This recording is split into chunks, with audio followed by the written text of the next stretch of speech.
Good afternoon, everyone. Good afternoon ma'am. Good Uh, afternoon ma'am. कल मैंने दो video भेजा था तुम लोग को। वीडियोस देख लिया?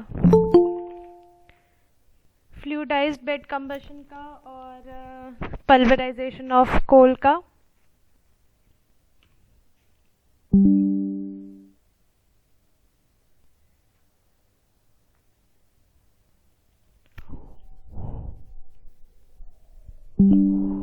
एनीवन?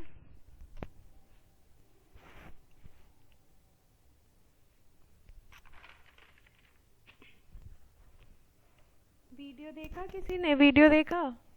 कल मैंने जो वीडियो शेयर किया था तुम लोग को गूगल क्लासरूम पे।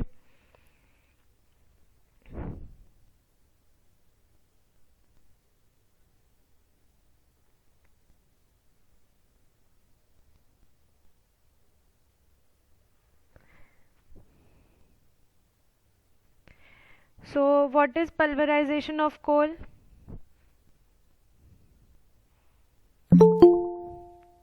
अरे कोई तो बोलो। मैम पल्वराइजेशन में हम्म। हेलो मैम, पल्वराइजेशन में क्या होता है कि हम लोग कोल को ये पाउडर फॉर्म में कन्वर्ट करते हैं, जिससे क्या होता है कि हीट एफिशिएंसी जो होता है वो इंक्रीज करने के लिए। ओके। और कुछ पल्वराइजेशन के बारे में?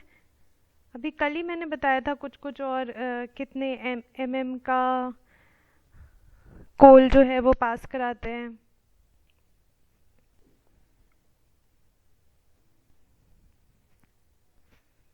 कोल को क्रश करने से क्या फायदा होता है? Why the powdered form is used?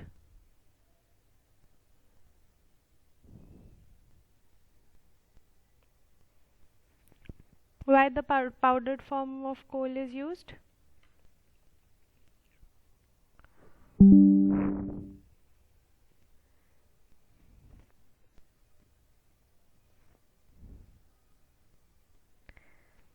मतलब तुम लोग खुद से कुछ भी नहीं पढ़ रहे हो? इतना मतलब थियोरेटिकल सब्जेक्ट है ये, तो तुम लोग को बोलना चाहिए कि मैम ज़रूरत ही नहीं है पढ़ाने का, खुद से पढ़ लेंगे। इसमें इसमें कुछ पढ़ाने लायक है भी इस सब्जेक्ट में? ये तो सिर्फ ऐसे ही रीडिंग लगा लोगे तो भी हो जाएगा। नो मैम, तो फिर तुम लोग तो सिर्फ पढ़ ही थ्योरी नहीं है। रहे। तो भी तुम लोग को कल मैंने कुछ कुछ और भी बताया था जो तुम लोग नहीं बता पा रहे हो। कल और कुछ बताया था रिगार्डिंग पल्वराइजेशन?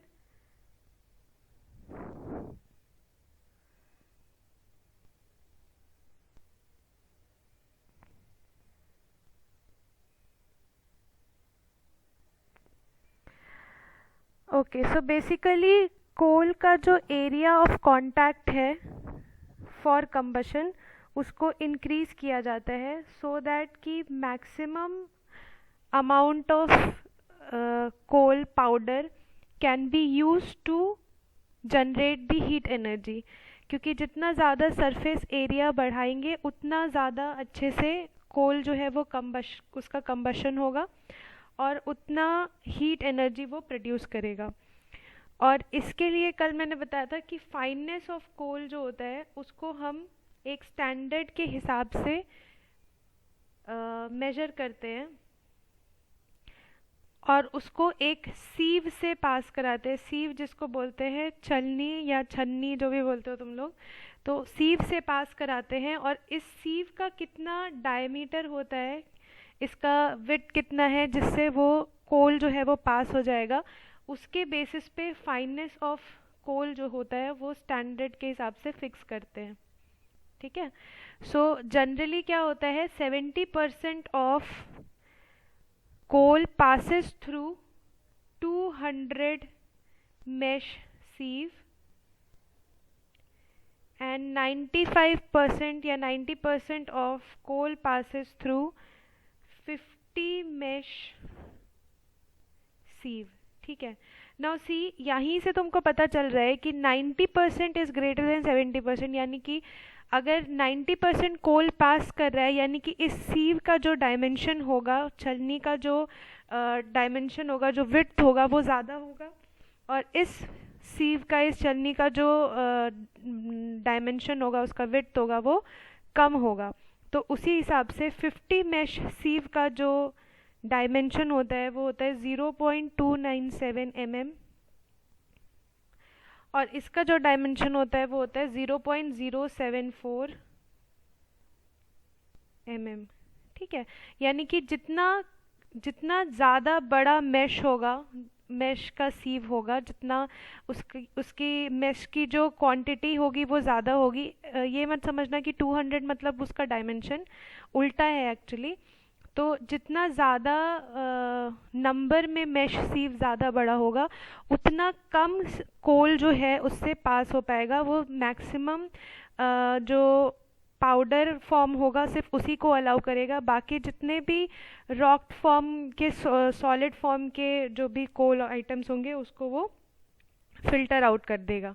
ठीक है, तो ये एक स्टैंडर्ड है जो कि सारे पावर प्लांट्स में फॉलो किया जाता है। मैक्सिमम पावर प्लांट्स में जो 70% वाला जो स्टैंडर्ड है वही फॉलो किया जाता है, सो दैट कि हमको अच्छा भी कोल का सरफेस एरिया मिले और इफ़िशियंसी भी अच्छी रहे।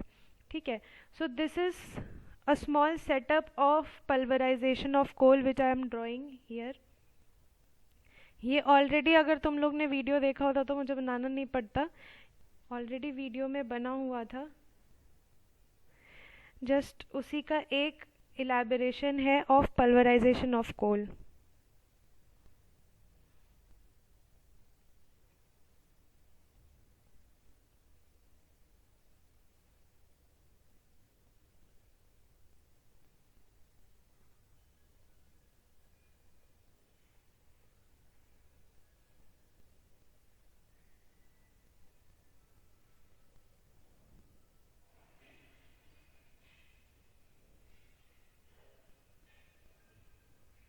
सो बेसिकली तुम लोग को एग्ज़ाम में भी इसी तरीके से एक्सप्लेन करने के लिए आएगा, तो ब्लॉक डायग्राम बना करके उसको समझाना पड़ेगा। ठीक है, सो पल्वराइजेशन ऑफ कोल का ये ब्लॉक डायग्राम है।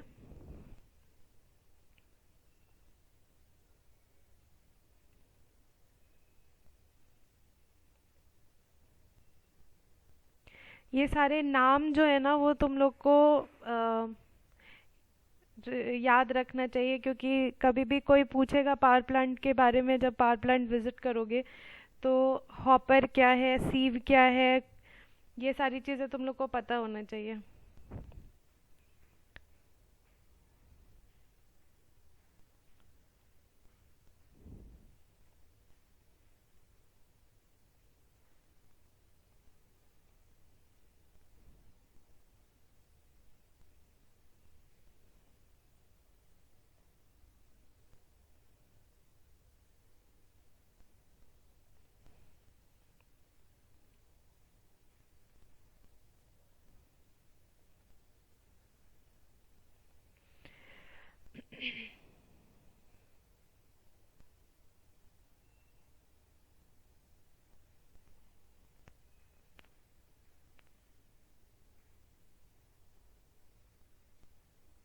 ठीक है, so this is the entire block diagram of a pulverisation system of a thermo power plant. Basically क्या है कि जो लार्ज क्रश्ड कोल्स हैं, लार्ज क्रश्ड कोल है, एक क्रशर में पहले ऑलरेडी कोल, जब कोल हैंडलिंग प्लांट से आता है, अभी हम लोग कोल हैंडलिंग प्लांट भी देखेंगे, तो कोल हैंडलिंग प्लांट से जब हम लोग सर्विस में कोल को लेते हैं तो क्रशर से पहले वो जो लार्ज ब्लॉक्स ऑफ कोल है पहले वो क्रश होता है। क्रश होने के बाद इस तरीके का एक हॉपर होता है। Hopper basically it stores the coal, तो इसको इसलिए बोलते हैं हॉपर, इसको बोलते हैं मेन हॉपर। ठीक है, मेन हॉपर से दिस इज वेयर जितना अमाउंट ऑफ कोल जितना रिक्वायर्ड है, रिक्वायरमेंट के हिसाब से हम उतना अमाउंट ऑफ कोल, यहाँ पर इंस्ट्रूमेंट लगा होगा वेइंग मशीन टाइप का, जो कि वे करेगा कि कितना amount of coal main hopper से, जहाँ पर कोल स्टोर हो रहा है, वहाँ से सर्विस हॉपर में जाएगा। ठीक है, तो ये बेसिकली वेयर है, लार्ज क्रश्ड कोल जो है वो मेन हॉपर में रहेगा, वे होने के बाद वो सर्विस हॉपर में आएगा, सर्विस हॉपर से जाएगा वो अपने पल्वराइजेशन मिल में। This is pulverisation mill.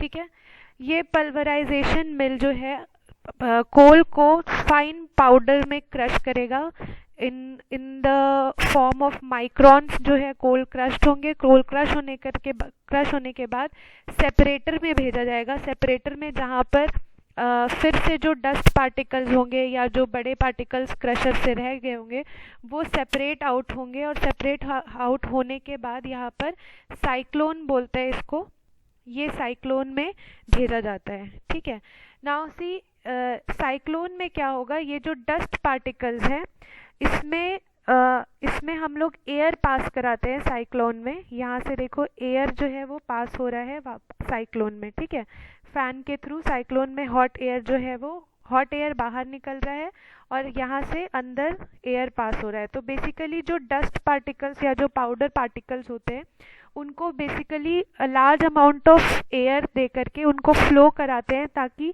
Maximum. Ma'am fridge waiting में है।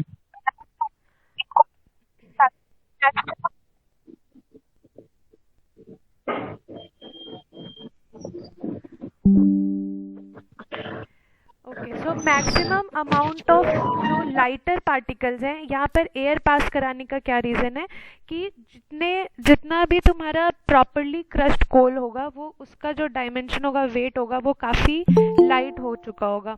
तो वो जो लाइटर अमाउंट होंगे वो अलग हो जाएंगे और जो हेवियर अमाउंट ऑफ कोल होंगे वो अलग हो जाएंगे, और हेवियर अमाउंट ऑफ कोल जो होगा वो यहाँ पर डस्टबिन में इकट्ठा हो जाएगा। ठीक है, इस डस्टबिन में इकट्ठा होने के बाद यहाँ से फीडर के थ्रू उसको फर्नेस में जो है या ये जो बर्नर है इसमें पास कराएंगे और यहाँ पर हमारा जो है कोल का कंबशन होगा।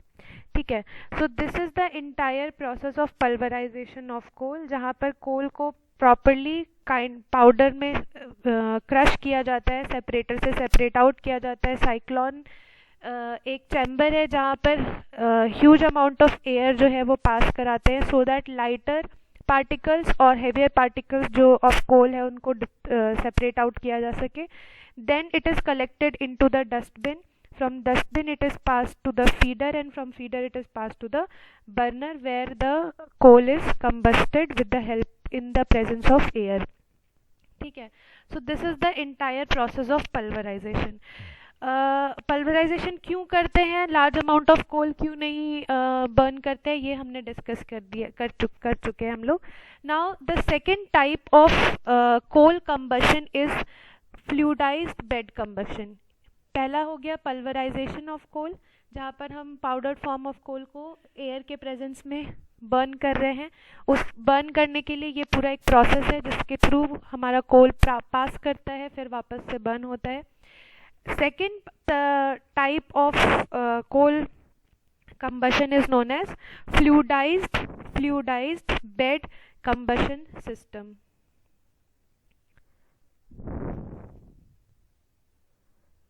Fluidized bed combustion system. So from the word itself you are knowing कि ये actually जो कोल है उसको फ्लूइडाइज्ड कर रहा है, यानी कि जितना किसी के साथ मिक्स कर रहा है। ठीक है, उसको एक्चुअली हम लोग लिक्विड के फॉर्म में नहीं बनाते, फ्लूइड के फॉर्म में नहीं बनाते, but it is mixed with the inert mixture या इनर्ट मटेरियल।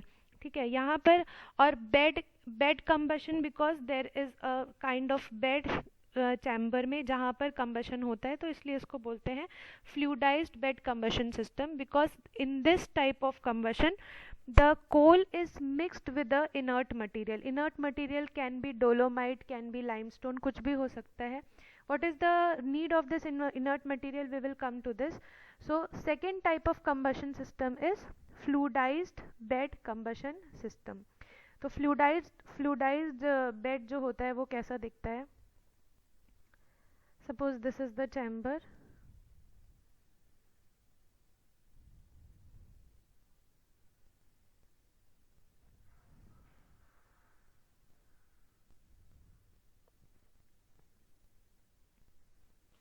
मैम एक बार वेटिंग रूम चेक कर लीजिएगा।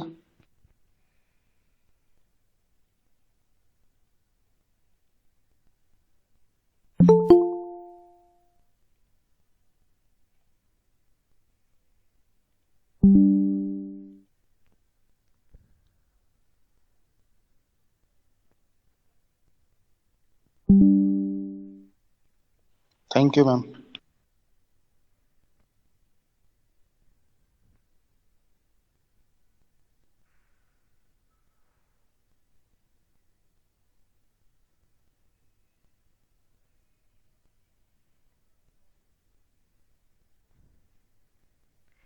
सो यहाँ पर एक बेड के काइंड ऑफ एक चैम्बर होता है, इसी के लिए इसी को बोलते हैं फ्लूइडाइज्ड बेड। ठीक है, ये एक इस तरीके का चैम्बर होता है जहाँ पर ये कोल और डोलोमाइट का जो मिक्सचर है उसको भेजा जाता है।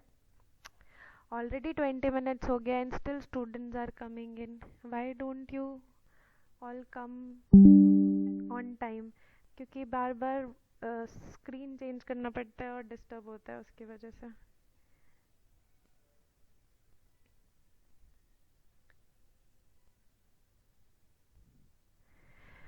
सो इस तरीके का चैम्बर होता है हमारा फ्लूइडाइज्ड बेड का।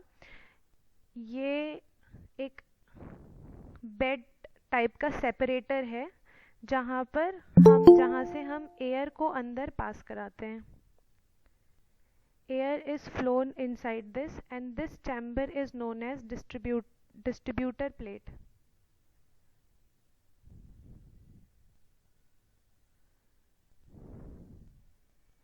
ओके, कोल और डायनामाइट का जो कोल और डोलोमाइट का जो मिक्सचर है उसको यहाँ से पास कराते हैं, कोल प्लस डोलोमाइट, या लाइमस्टोन भी यूज़ कर सकते हैं। ठीक है, तो एक्चुअली ये जो डोलोमाइट है या जो ये लाइमस्टोन है, ये एक इनर्ट मटेरियल की तरह बिहेव करता है with the mixture of coal. There are certain reasons why the inert material like dolomite or limestone is used as a mixture with coal. We will discuss that. ये हमारे boiler के pipes हैं जिसमें से water flow होता रहता है, और इस चैम्बर में जो है हमारा कोल और डोलोमाइट का जो मिक्सचर है, suppose red colour is coal and triangle one is dolomite.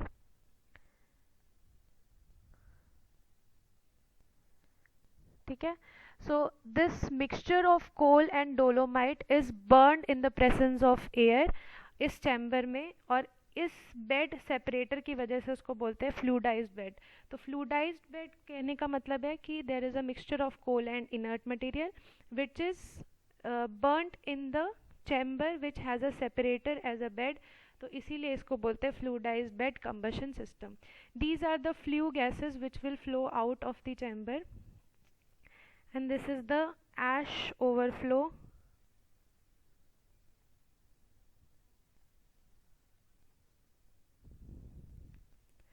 And this is steam out.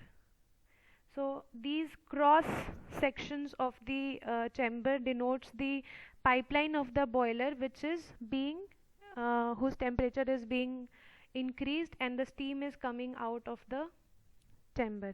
ठीक है, तो this is the entire figure of the fluidized bed combustion system। तो तुमको समझ में आ गया कि फ्लूइडाइज्ड बेड मतलब कि हम actually we create a mixture of limestone और डोलोमाइट विद कोल। फ़ायदा क्या होता है इसका? There are certain advantages. पहला तो ये क्या है कि ये टेम्परेचर को काफ़ी कंट्रोल्ड रखता है।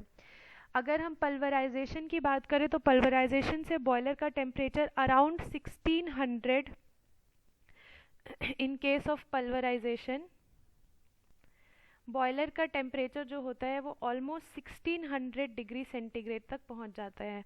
ठीक है, डिपेंडिंग अपॉन कि कितना बड़ा बॉयलर है, कितना कोल एक टाइम पे उस बॉयलर में बर्न हो रहा है. The average temperature which is recorded in boiler is around 1600 degree centigrade, whereas in fluidized bed combustion system the average temperature which is recorded is around 800 to 900 degree centigrade. So this dolomite and limestone is responsible for absorbing the extra amount of temperature and maintaining the temperature to a average level.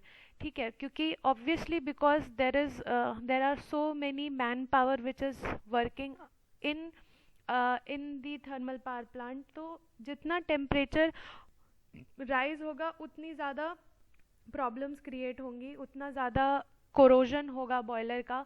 So we don't want कि temperature जो है वो बहुत ज़्यादा रहे.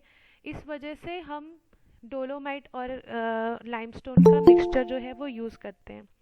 सो what are the points which we need to study in case of fluidized bed combustion? See, still people are coming.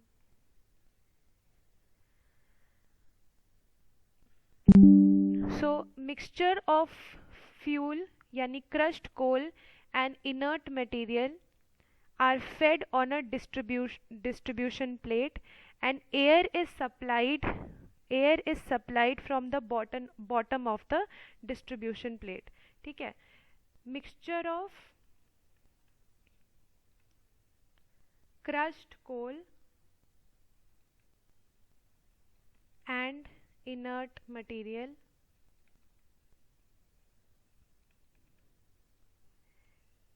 is passed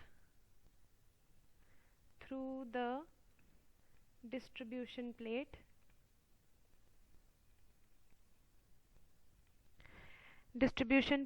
And air is supplied from the bottom. ठीक है, now the air is supplied at very high velocity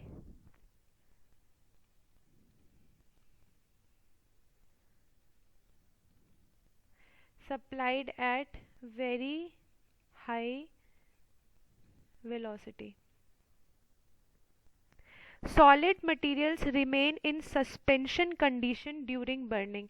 So all these crushed coal and dolomites mixture will behave as suspended because air, यही actually pulverization में भी हो रहा था, वहाँ पर भी हम काफ़ी फोर्स से जो है एयर को पास करा रहे हैं inside the cyclone chamber.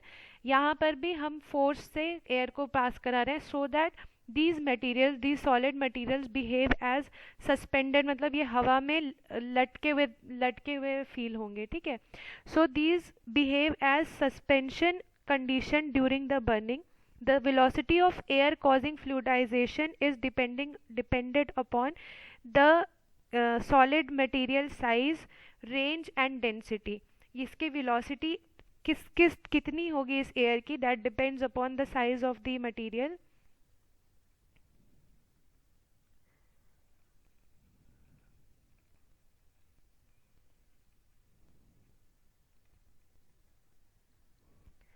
Range and density of the material. ठीक है, heat produced is used to heat water flowing through the evaporator tube and convert water into steam. These crossed parts of the chamber represent the water tubes through which the water is flowing, and the heat which is produced through the burning of this dolomite and coal mixture in the presence of air will convert this water which is flowing through the tube into steam, and this steam will go out of this chamber.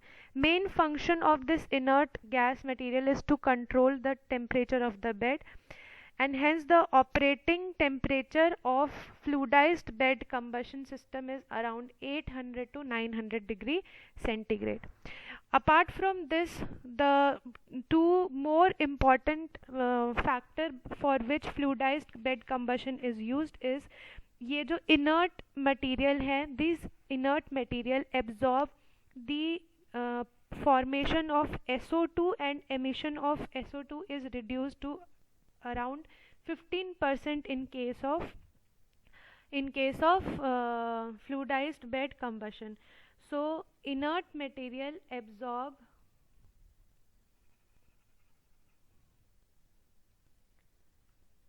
these inert material absorb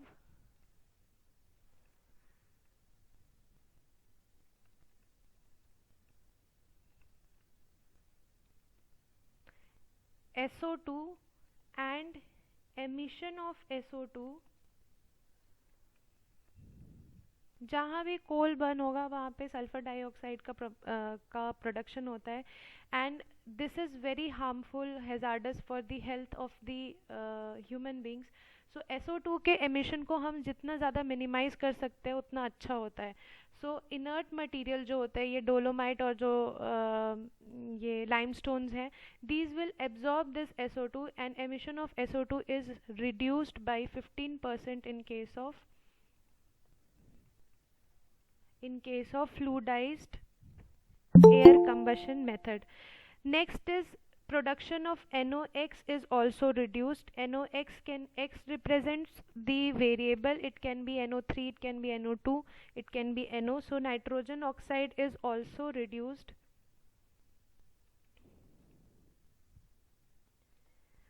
Because of low temperature. The important factor which the inert material should have, that inert material should be heat resistant and similar density to coal. Inert materials should be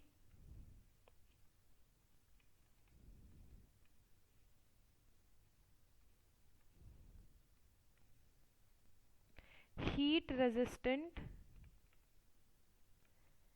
and have similar density as coal. ठीक है. So these are the properties and advantages of fluidized bed as compared to the pulverization of coal.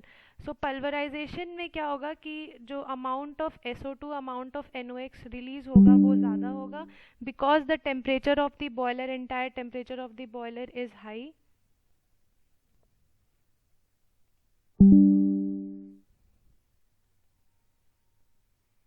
Wait a second, something is wrong.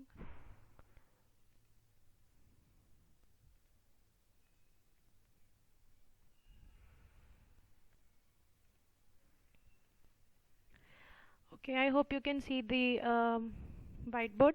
So NOx का production जो होगा वो reduce हो जाएगा, SO2 का production जो होगा वो रिड्यूस हो जाएगा, since SO2 is being absorbed by the inert gases, inert materials, and NOx is reduced because of the decrease in the temperature as compared to the pulverization of coal. These inert materials should have the same density as the density of the coal and should be heat resistant so that it do not affect at higher temperature. It do not get affect at higher temperature, because as the coal will burn, the temperature of the boiler will increase, right? So this was about burning of coal pulverization and fluidized bed combustion handling system. ठीक है. Now the next topic is cold handling system, या फिर इसको CHP भी बोलते हैं, cold handling plant in case of thermal power plant. Coal handling plants. So these coal handling plants are divided or categorized into certain levels, जहाँ पर कोल जो है वो बर्नर तक या फर्नेस तक पहुंचाया जाता है. So there are certain steps which is followed till the coal is fed to the furnace for burning purpose. ठीक है. So what are these steps? So few steps are there in coal handling plants. First is coal delivery.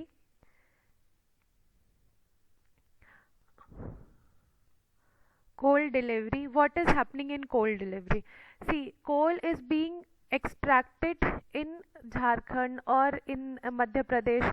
So coal is being extracted in this state and it has to be fed to the other state. उसको UP में भेजना है या दिल्ली भेजना है या कि कहीं भी और किसी और थर्मल पावर प्लांट में भेजना है. So coal has to be transported to these power plants. Coal is being extracted at different place and being transported to these power plants. So coal delivery is the first step, which is part of the coal handling plant. Whenever the coal handling plant has to deal with कि हमारा जो कोयला है वो कहाँ से extract हो रहा है और वो कहाँ से कहाँ तक किस तरीके से आएगा. Almost in 2000 megawatt plant around 5 million ton coal जो होता है वो यूज़ होता है in case of power plants. 5 million ton एक ईयर में इतना कोल जो होता है वो रिक्वायर्ड होता है in case of thermal power plants.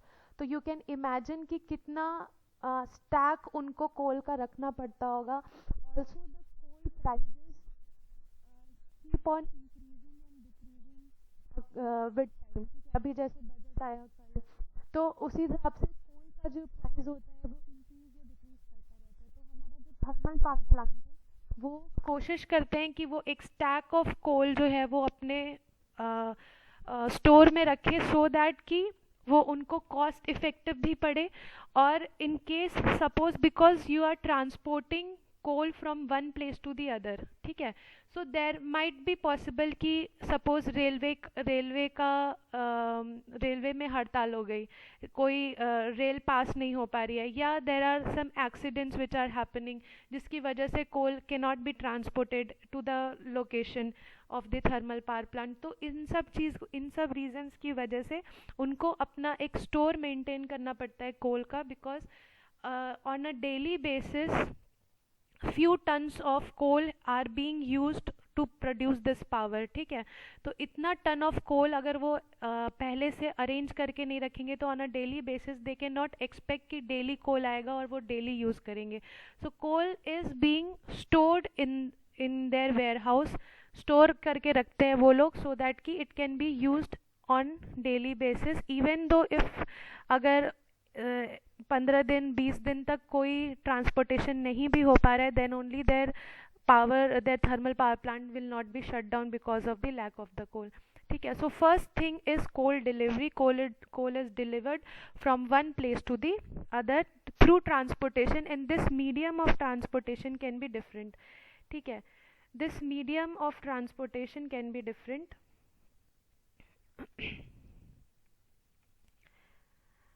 जो मैक्सिमम मीडियम हम लोग क्या इंडिया में यूज़ होता है, it is used as railways. Indian railways are used maximum as a medium of transportation. बहुत सारे गल्फ कंट्रीज़ में या और दूसरी कंट्रीज़ में देर आर शिप्स जिनके हेल्प से ट्रांसपोर्टेशन होता है. Then there is one more type of coal delivery which is famous nowadays, is not being used to much extent but is known as pipeline coal delivery. Pipeline coal delivery. तो pipeline coal delivery में क्या होता है कि we make a slurry of coal and water, ठीक है. A slurry of coal and water is made and it is passed through pipeline from the region where the coal is being extracted and to the region where the coal has to be delivered. तो एक slurry बनाकर कि because pipeline में तो कोल तुम्हारा powdered form में जाएगा नहीं, तो उसको एक लिक्विड फॉर्म में तुमको भेजना पड़ेगा. तो उसका वाटर और कोल का एक स्लरी बनाते हैं. उस स्लरी से पाइपलाइन से कोल को पास करा सकते हैं. बट इस प्रोसेस में प्रॉब्लम क्या होती है कि if you are using pipeline method of transportation of coal delivery, तो इसमें क्या होता है 10% of moisture 10% of moisture still remains in the coal,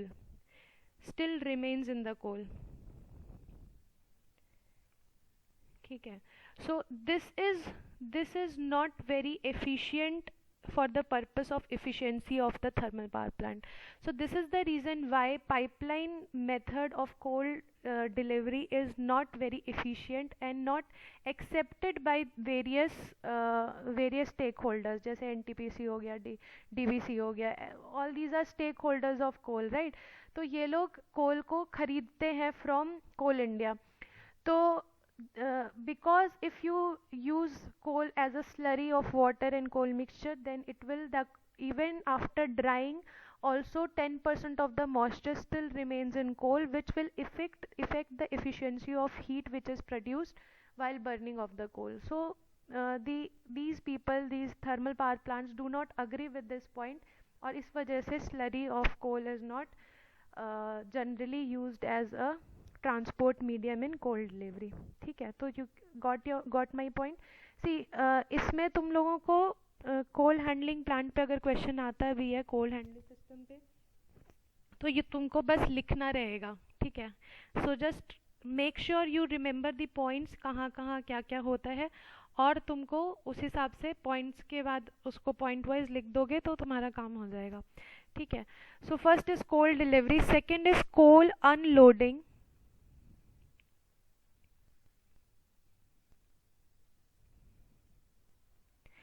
third is coal preparation,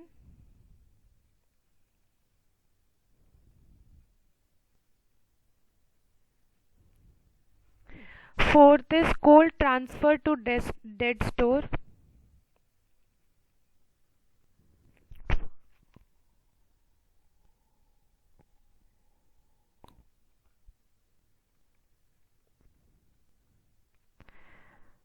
fourth is dead storage,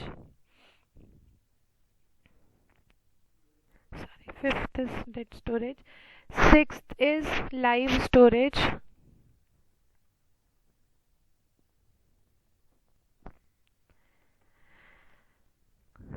seventh is in plant handling,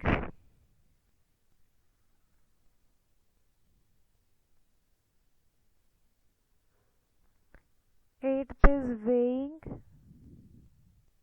and ninth is to the furnace.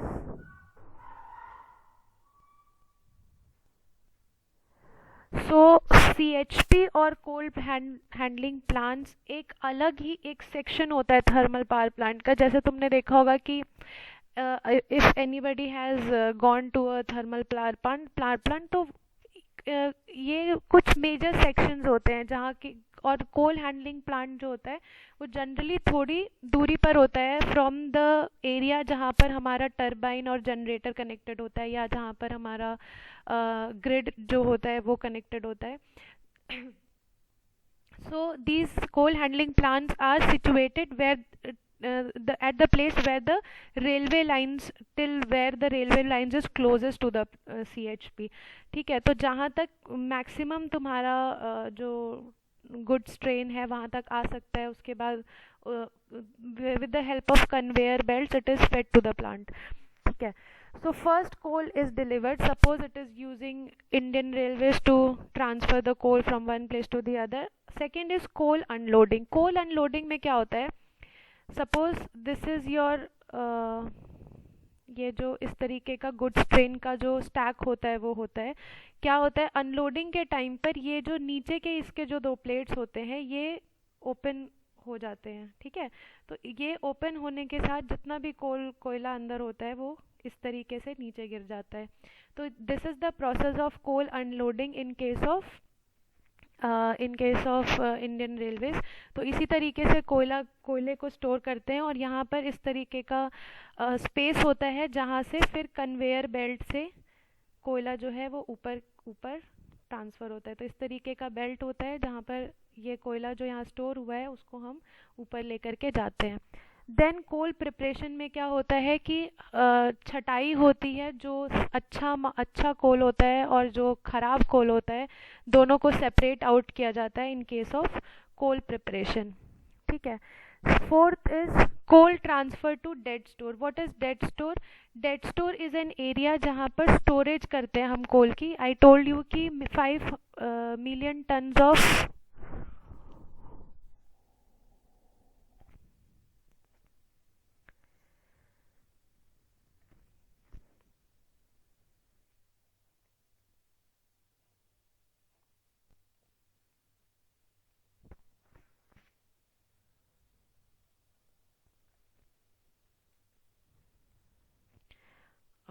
Am I audible now?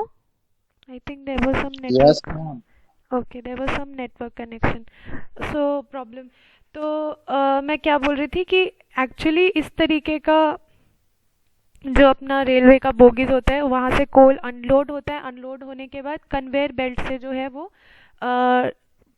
Preparation plant में जाता है, जहाँ पर कोयले को separate out किया जाता है। जो हमारा यूज़फुल कोयला होता है, सारा पूरा कोयला यूज़फुल नहीं होता है, तो उसमें से सेपरेट आउट होता है कि कौन सा कोयला जो यूज़फुल है उसको हम अलग करते हैं, जो अनयूज़फुल कोयला है उसको सेपरेट आउट करके उसको निकाल दिया जाता है।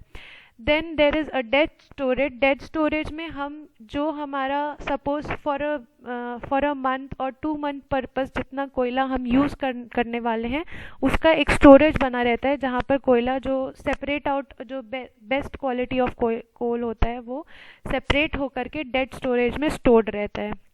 Now from dead storage it is fed to the live storage. Live storage is again another storage where on the daily basis जो जितना amount of coal वेट करने के बाद जितना amount of coal on a daily basis it is combusted, that amount of coal is fed to the live storage so that it can be used on a daily basis. Next is implant handling. Implant handling means from the live storage to the implant handling. क्या होता है कि इस तरीके के बड़े बड़े conveyor belts होते हैं।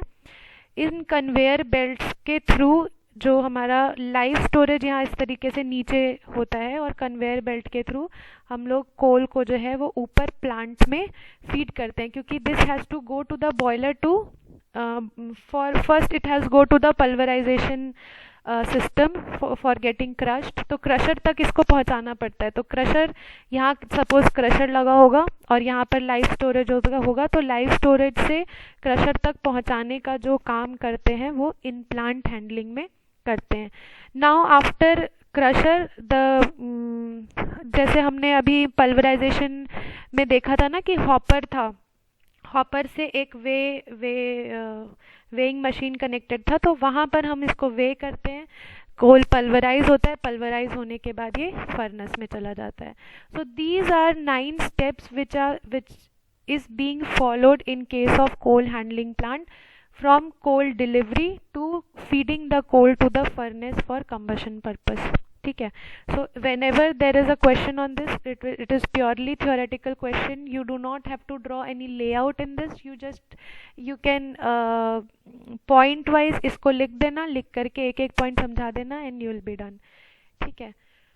So next topic is ash handling plant.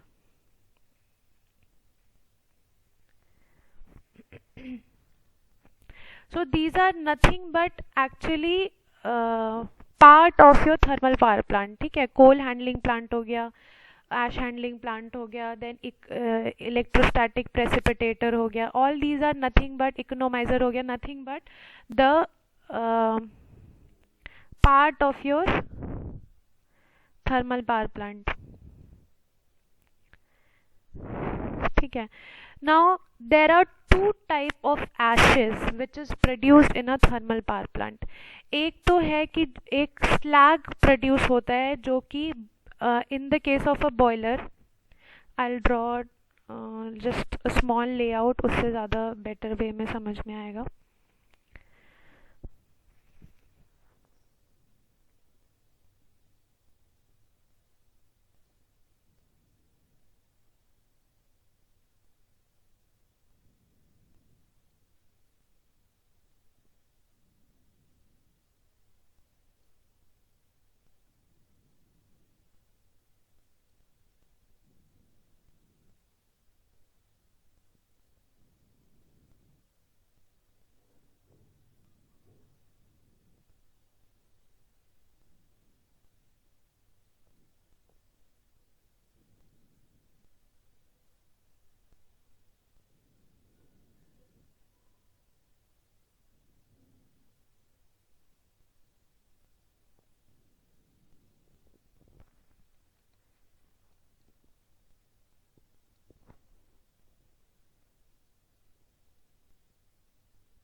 So there are two types of ashes which is produced in case of a thermal power plant. पहला होता है fly ash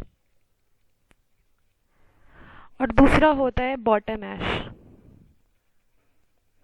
ठीक है, दो टाइप का एश प्रोड्यूस होता है in case of a boiler. जब एश क्या है actually, it is unwanted material which is produced in case of burning of coal. ठीक है, जब कोल हमारा बर्न हो रहा है तो बर्न होने के साथ there will be a slag which is produced जो कि नीचे बैठ जाता है at the bottom of the boiler. और there is second type of ash which is fly ash which is not being used but is removed from the plant with the help of a chimney. ठीक है, तो ये जो fly ash होता है वो इस तरीके से फ्लो करता है. First to the fly ash is at the top of the boiler. ठीक है, तो इसको हम एफडी फैन वगैरह से ये बॉयलर से इसको निकाला जाता है. निकालने के बाद ये इकोनोमाइजर में भेजा जाता है. इकोनोमाइजर में क्या करता है, economiser is nothing but it preheats the water which is being fed to the boiler. ठीक है, बॉयलर में जो पानी हम फीड कर रहे हैं उस पानी को हम गरम करने के लिए इकोनोमाइजर में भेजते हैं. तो सो economiser just by itself increases the efficiency of the power plant by 8%. ठीक है, क्योंकि पानी को डायरेक्टली एट रूम टेम्परेचर नहीं भेज करके ये जो फ्लाई ऐश है इससे हम, because this fly ash will have some temperature, इसके टेम्परेचर को यूज करके हम बॉयलर का जो the water which is being fed to the boiler through the feed pumps are first raised their temperature using the economizer by the help of fly ash. और ये fly ash क्या करेगा, क्योंकि obviously fly ash को हमको अपने power plant से बाहर निकालना है. That is of no use to us. Already कोयला जो है वो बर्न हो चुका है. बर्न होने के बाद ये बाई प्रोडक्ट्स निकलेंगे. एक होगा हमारा बॉटम ऐश और दूसरा होगा हमारा फ्लाई ऐश. तो फ्लाई ऐश को चिमनी के थ्रू हम बाहर निकालते हैं. तो before it is fed to the chimney it is fed to these parts of the power plant. तो first it is fed to the economizer, then it is fed to air preheater. Air preheater क्या करेगा, the air which is fed to the air which is fed to the boiler is preheated before it is fed to the boiler, and in a economizer the water which is fed to the boiler is preheated with the help of the fly ash.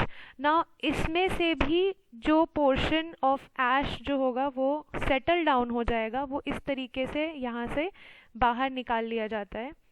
and then these settled ashes settled fly ash जो होता है उसको एक transfer बिन में डाल करके बाहर निकाल देते हैं.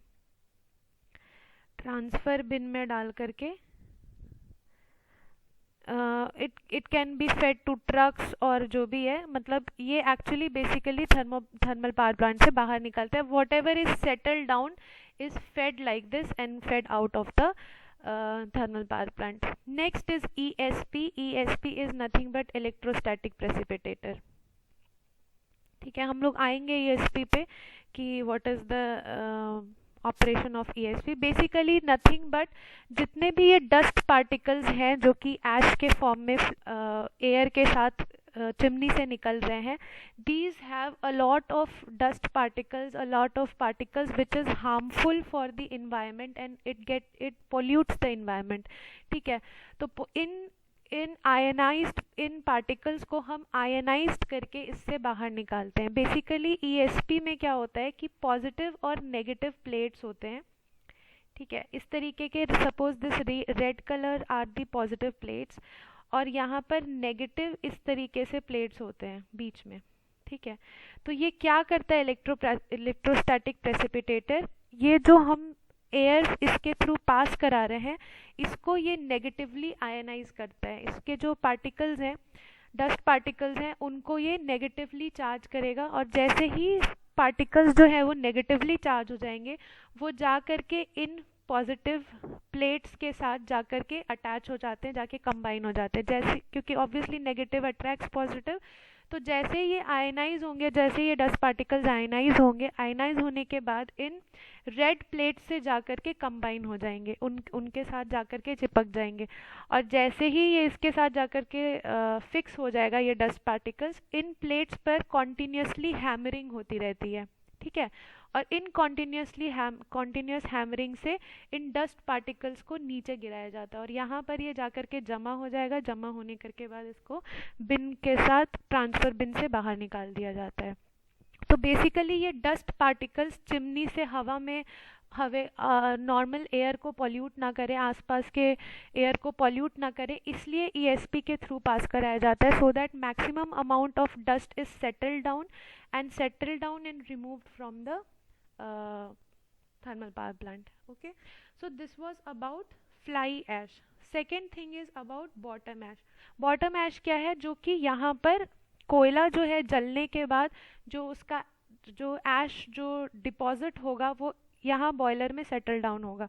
सो you do not want this stack to get increase. ये बॉयलर में अगर बढ़ता चला जाएगा तो बॉयलर में कंबशन कहाँ होगा? तो कॉन्टिन्यूस बेसिस में इस बॉटम ऐश को भी बॉयलर से बाहर निकाला जाता है, ठीक है, ऑन कॉन्टिन्यूस बेसिस। तो फर्स्ट जो प्रोसेस है उसको बोलते हैं ट्रांजिशन हॉपर। ये सारा ऐश जो है वो ड्रॉप डाउन कराया जाता है ट्रांजिशन हॉपर में। इस ट्रांजिशन हॉपर से निकालने के लिए यहाँ पर एक ड्राई बॉटम कन्वेयर होता है, ड्राई बॉटम कन्वेयर, जिसकी हेल्प से इसको बाहर निकालते हैं, ठीक है। Now this dry bottom conveyor से ये प्राइमरी क्रशर में आता है। These are primary crusher and these are secondary crusher.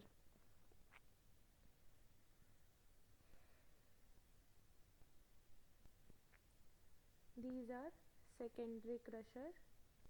Secondary crusher से इसको बॉटम ऐश सीलो में निकालते हैं, बॉटम ऐश सीलो।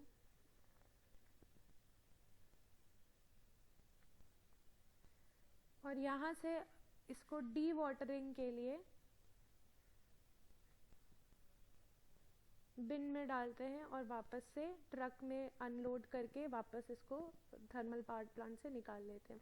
तो बेसिकली दिस स्लैग ये जो है ये ट्रांजिशन हॉपर में इसको हम लोग वाटर के साथ मिक्स करते हैं, ठीक है।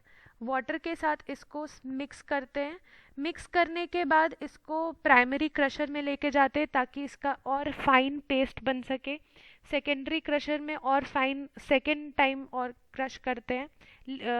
यहाँ पर ड्राई बॉटम कन्वेयर से इस स्लरी को पास कराते हैं, ये वापस से क्रश होता है। क्रश होने के बाद यहाँ पर स्टोर करते हैं। स्टोर होने के बाद या तो इसको ऐश पॉन्ड करके एक जगह होती है, जैसा पॉन्ड होता है वैसे ही ऐश पॉन्ड होता है, तो या तो इसको ऐश पॉन्ड में गिरा देते हैं, नहीं तो इसको इसका डी वाटरिंग करके इस ऐश से वाटर निकाल करके वाटर इवेपोरेट कराने के बाद इसको इस ऐशेस को ट्रक के थ्रू पावर प्लांट से निकाल दिया जाता है। So this entire process combines of process of ash handling plant. कभी भी अगर ऐश हैंडलिंग प्लांट के बारे में डिस्कस करना है तो यू विल डिस्कस कि there are two types of ashes which is being produced in case of thermal power plant।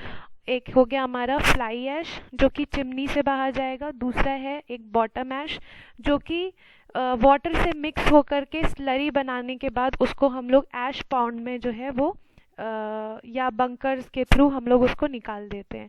So there are mechanical ash handling system या हाइड्रोलिक ऐश हैंडलिंग सिस्टम। मतलब hydraulic मतलब कि ये जो bunkers होते हैं, bunkers में हाइड्रोलिक बेल्ट्स लगे होते हैं जो कि अपने आप ओपन हो जाएंगे और ऐश जो है वो ड्रॉप डाउन हो जाएगा। तो there are different types of system, hydraulic भी होता है, मैकेनिकल भी होता है।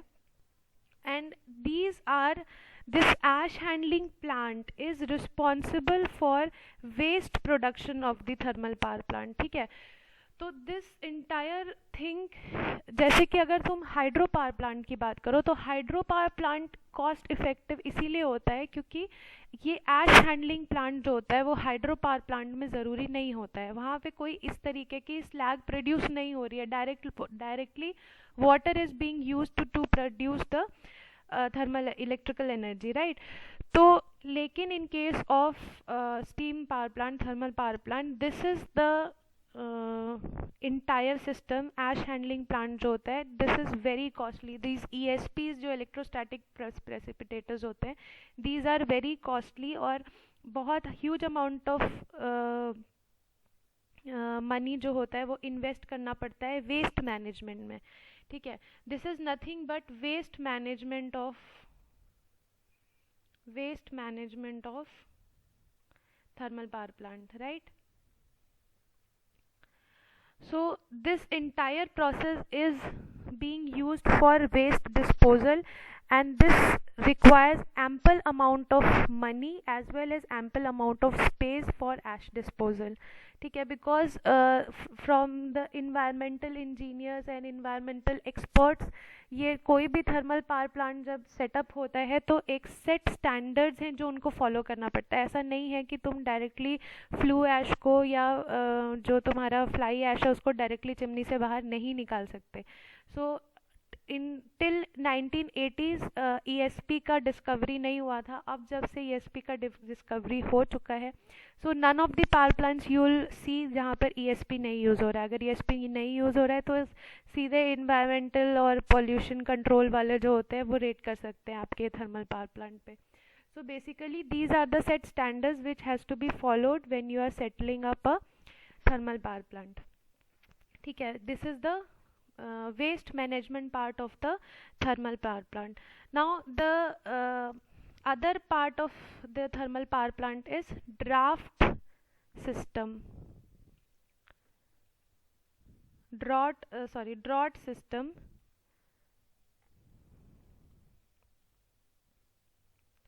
Draught system of thermal power plant. What is a draught system? Draught is nothing but handling or managing the air which is flowing inside for combustion.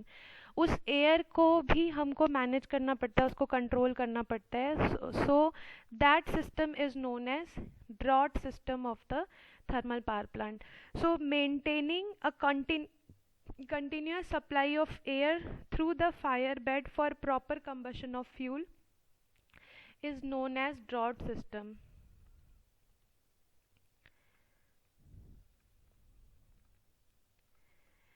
Maintaining a continuous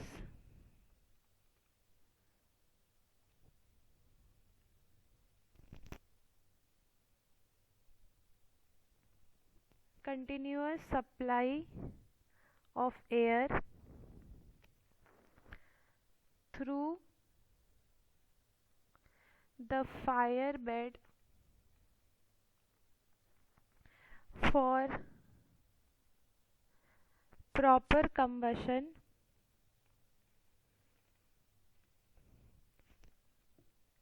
of fuel is known as draught system of the thermal power plant. Now these exhaust the flue gases to the atmosphere after they have been given and their energy has been distributed at the regions which are required. जितने भी ये flue gases हैं या exhaust gases हैं वो they are fed out of the chimney only when the necessary amount of energy that they are having is being used by the thermal power plant, ठीक है।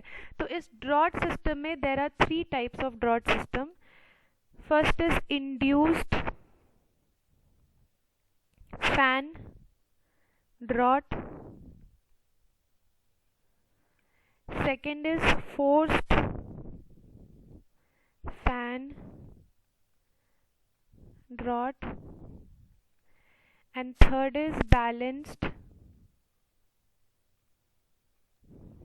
fan draught. Okay, so these are the 3 type of draught system which is being used in case of thermal power plants. तो ये induced क्या है, forced क्या है और draught क्या है, we'll see. Actually, there is a slight difference between all these three type of power plants. In case of a induced drought system, जो induced drought ID fan है, it is famous for FD fan and ID fan. इसको short में power plant में कभी तुम लोग जाओगे तो इसको ID फैन बोलते हैं और इसको FD फैन बोलते हैं. ठीक है. तो basically you are what you are doing, you are controlling और maintaining the continuous supply of air. तो इस एयर के सप्लाई के लिए हमको क्या करना होगा, फैन लगाना होगा. और इस फैन को हम कहाँ लगाते हैं इस पे डिपेंड करता है कि वो किस टाइप का फैन है, किस टाइप का ड्रॉट सिस्टम है. ठीक है. So there are 3 places where you can put these fan. तो suppose this is your boiler. ठीक है. This is your economiser and this is your air preheater. ये हमारे चिमनी है. ठीक है. ये बॉयलर हो गया, इकोनोमाइज़र हो गया, एयर प्रीहीटर हो गया, and this is your chimney. So if the fan is connected here, it is known as induced fan draft. So what will it do, जो भी एयर जो है वो एयर प्री हीटर से निकलता है, क्योंकि यहाँ तक हम लोग इस फ्लू गैसेस के एनर्जी को यूज़ कर रहे हैं. बॉयलर से निकला इकोनोमाइज़र में यूज़ कर रहे हैं, इकोनोमाइज़र से निकला एयर प्री हीटर में यूज़ कर रहे हैं. पर अब हमको उसको एट अ हाई स्पीड इसको चिमनी से बाहर निकालना है. ठीक है. So at this point of time अगर हम फैन लगाते हैं, एयर के सर्कुलेशन को बढ़ाते हैं, तो उसको हम लोग बोलते हैं इंड्यूस्ड ड्राफ्ट फैन. इस इंड्यूस्ड ड्राफ्ट फैन में जो एयर पास हो रहा है, that air has high temperature. ठीक है. क्योंकि वो ऑलरेडी बॉयलर से हो करके आ रहा है, और तो इसका जो डेंसिटी होगा वो लो होगा. तो इसके जो फैन के ब्लेड्स होते हैं, induced fan blades are of larger size. ठीक है. तो दीज इंड्यूस्ड फैन ड्राफ्ट्स जो होते हैं ये ऑपरेट करते हैं एट हायर टेम्परेचर, क्योंकि इसमें जो हवा पास हो रहा है that is coming from the boiler. ठीक है. And the second type of fan which is, ma'am आपकी आवाज कट कट के आ रही है, सुनाई नहीं दे रही है अच्छी तरह से. अभी आ रहा है? हाँ अभी तो ठीक आ रहा है मैम. ओके. तो मैं ये बोल रही थी कि जो इंड्यूस्ड फैन ड्राफ्ट होते हैं ये इस पॉइंट पर यूज़ होते हैं जहाँ पर हम लोग को चिमनी से एयर को जो है वो एक्सर्ट कराना होता है, बाहर निकालना होता है. ठीक है. तो इंड्यूस्ड फैन जो होता है, यहाँ पे जो एयर पास होता है इसका टेम्परेचर ऑलरेडी बहुत हाई होता है. ठीक है. इसका टेम्परेचर, क्योंकि already this air is coming from the boiler, so this has high temperature, low density, so the fan blade of the fans is larger in case of induced draft fans. Second जो होता है वो force draft fan होता है. Force draft fans जो होते हैं वो बॉयलर के पहले लगाए जाते हैं. जो एयर बॉयलर में दिया जाता है उस एयर को कंट्रोल करने के लिए फोर्स्ड ड्राफ्ट फैन लगाते हैं, फोर्स ड्रॉट फैन लगाते हैं. ठीक है. FD फैन जिसको बोलते हैं. सो दीज फैंस ये जो एटमॉस्फेरिक एयर होता है उसको पास कराता है. ठीक है. तो ये जो फैंस होते हैं ये these operate at low temperature, क्योंकि air is at low temperature and here air is at higher temperature.